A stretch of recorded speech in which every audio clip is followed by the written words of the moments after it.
Magmaris is a sirolimus-eluting resorbable magnesium scaffold, and it obtained CE marking in 2016. It is currently the only metallic resorbable scaffold available. There's a number of features which distinguish it from the other BRS. One of them is the resorption time, which is approximately 12 months. About 95% of the magnesium is then resorbed. There's some other features which also differentiate it, and these have become quite obvious in some of the preclinical studies.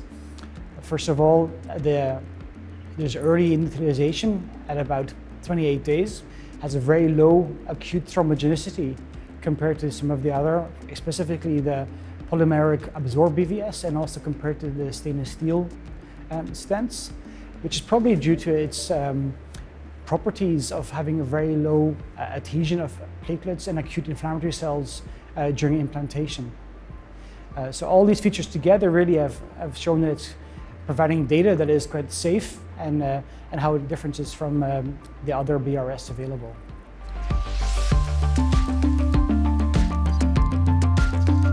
So the Magmaris has been evaluated in the BioSolve clinical study.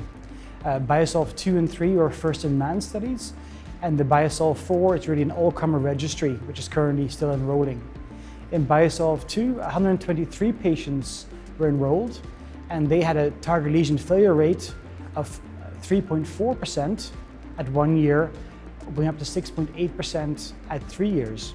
The BioSolve 3 combined data with BioSolve 2, and in those patients, the TLF rate, the target lesion failure rate, was 5.9%. Of note really that in either BioSolve 2 or 3, there really was no probable or definite scaffold thrombosis identified. BioSolve 4 is currently enrolling to look at the ongoing efficacy and safety data of the Magmaris. There's data published for the first 400 patients. The aim is, of course, to include over 2,000 patients in this registry. But for the first 400 patients, data has been published, and there was a 1-year TLR rate of 4.3%. Just one case of scaffold thrombosis, though not very surprisingly, given the patient had a scaffold implanted and after 5 days, DAPT was stopped. So altogether, there's increasing data for the use of Magmaris. I would like to note that just in BioSolve 4, 20% of patients were diabetic, 15% were non-STEMIs, so we're moving away from a very simple to more of a complex target lesions.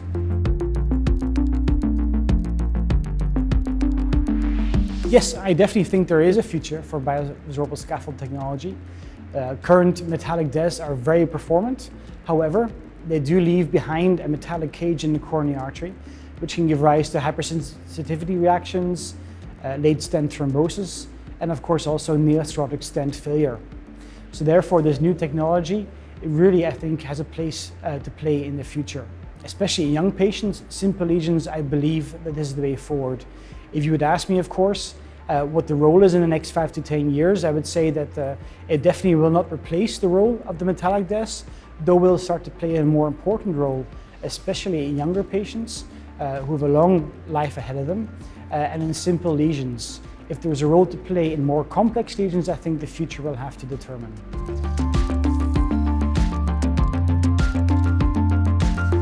I think there's quite a number of studies ongoing. There's also, of course, a new generation of the Magmaris, the DREAMS 3G, which hopefully will be evaluated quite soon in a first-in-man study. And hopefully these newer improvements, perhaps a prolonged scaffolding of the artery, thinner struts, may lead to an improved performance of this resorbable magnesium scaffold. DREAMS 3G would have to be evaluated in a randomized controlled trial to show its, I guess, its non-inferiority compared to current generation DES.